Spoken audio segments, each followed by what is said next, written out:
associates. This video is going to go over the grading rubric that is broadly applied to every assignment this semester. Of course, there will be specific expectations, requirements, and more concrete details attached to every assignment. You can find those in the assignment memos, but I did want to take a few minutes to explain what your broader performance evaluations look like this semester. As you can find in your syllabus, I have a table of expectations that really every single assignment's grading rubric follow. It's important to understand that when I'm grading you this semester, rather than the standard analytical rubric, which is where you have, a few points per section. For example, you could get 5 points on the introduction and I would give you 0 to 5 for that. At the end, total up all those points, that would be your grade. Which works really well for some subjects and topics. However, writing has so many different ways that you can be effective and strong as a writer that these really rigid point values per section don't give enough flexibility and potential for innovation, creativity, that you need and deserve to be writers. Additionally, that type of rubric doesn't really follow what you might experience when you're out in the jobs in your careers. At least in all the internships and jobs that I've had, I've never had a boss give me a, 3 out of 5 per section on every project or task that I turn in. Rather, it's more broadly, great job, here's some things you need to fix, bad job type of situation. So that's the kind of grading rubric that we're going to be following in this class. I follow a comprehensive format for grading, which considers the effectiveness of your whole document in communicating your message and including those made to stick foundations of success. Review that video if you have questions. As well as, did you meet the objectives in the required tasks in ways that are really efficient, effective, and innovative? Do keep in mind that any of the missing requirements that are outlined on all of the assignment sheets, there's usually 3 to 5 things that have to be in your papers, will result in an automatic C, because that means you didn't even do the basic job. So the rubric is set up loosely as a performance evaluation, which we can see in this chart here. So here's my expectations that apply to every assignment. And then we'll have these specific details for each that you'll receive, when the assignment comes around. So first, the first column, we have, of course, the very effective, which basically means there are really minimal improvements that would need to be made. Anything that I'm saying, editing never ends, of course, but you consider this more nitpicking rather than substantial revisions, errors, or things that are hindering the audience, right? So that kind of work would get full points, whatever that would be. And basically, as you can see, it's just work that demonstrates your creative and critical thinking. So I want you to, meet all of the objectives, do what was required, what was expected, and then, that extra amount. Think of this as, work that is worth really a big promotion and might be considered, really quality professional grade rather than just a class assignment.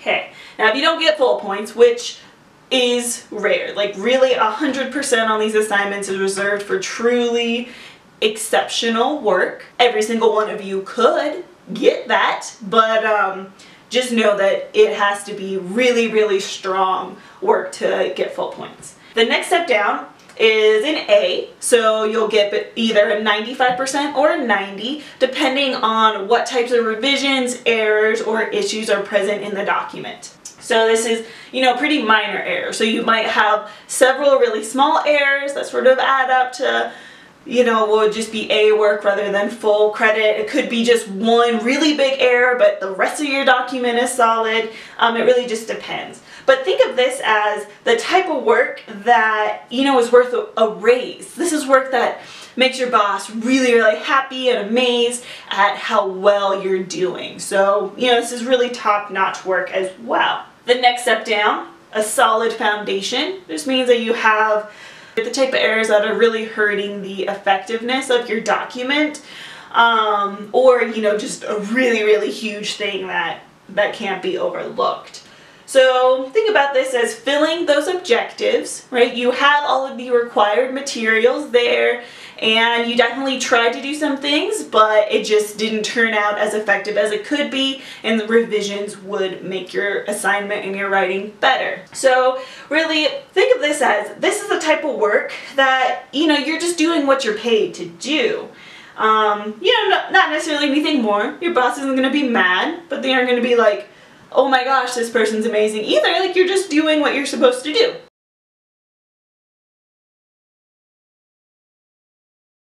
And then, as I mentioned, if you are missing any of the core requirements, you will get an automatic C. But even if you have all the core requirements, but there are significant errors throughout the whole document, then you also might get a C.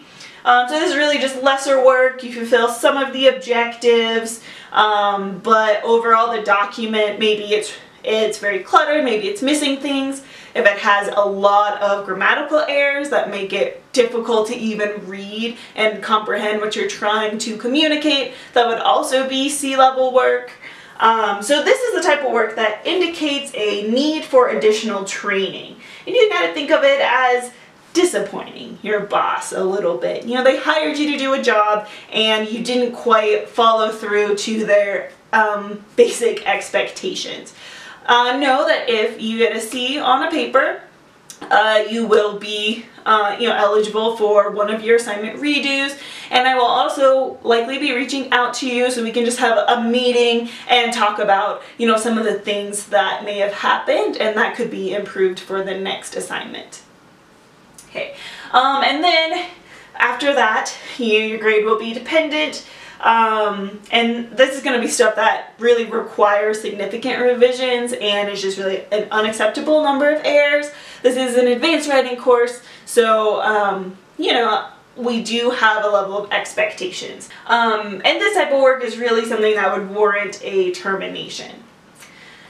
Okay, so I know that's a little bit abstract, so let me make it a bit more concrete. So this is an example of like the resume assignment. If it was worth 50 points, like an A would basically be 45 to 50 points.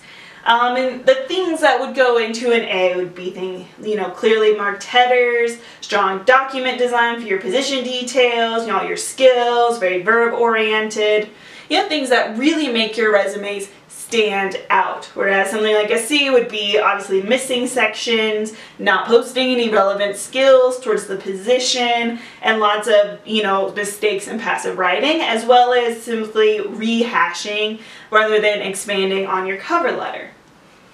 So, when it comes to grading and feedback, two things are going to really happen. First, I will go through and in Canvas, I will be, you know, grading with lots of qualitative, so me writing lots and lots of comments about what is really strong and effective in your writing, what was really innovative and creative, as well as what could be revised to improve some of the effectiveness. So that'll be one thing, and you need to make sure to go through Canvas and click on the feedback links. I have another video that you can see if you have questions about that.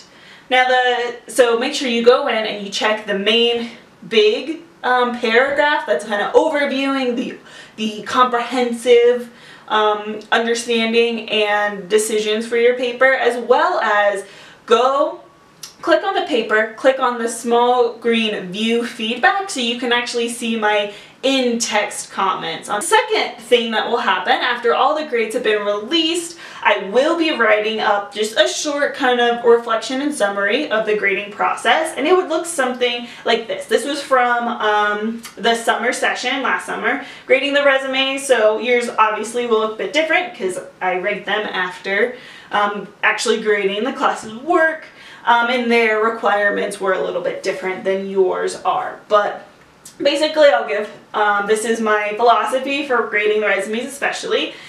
So, Many of your resumes, especially, you know, if you get even a B, would likely get you to the interview stage. But I'm going to be grading your resumes for the best. I want you to be the best candidate and for you to stand out the most. So just keep in mind, even if you get a B, that doesn't mean that you aren't going to get a job or get interviewed. It just means that there are things that could be revised and continuously improved on your resume design. Right? So don't just do your job, strive to be above. So I'll have kind of a little summary up here, and then I will break down kind of, okay, the top papers had all of these things in common. Mid papers had these few things in common. Other papers, you know, had these in common.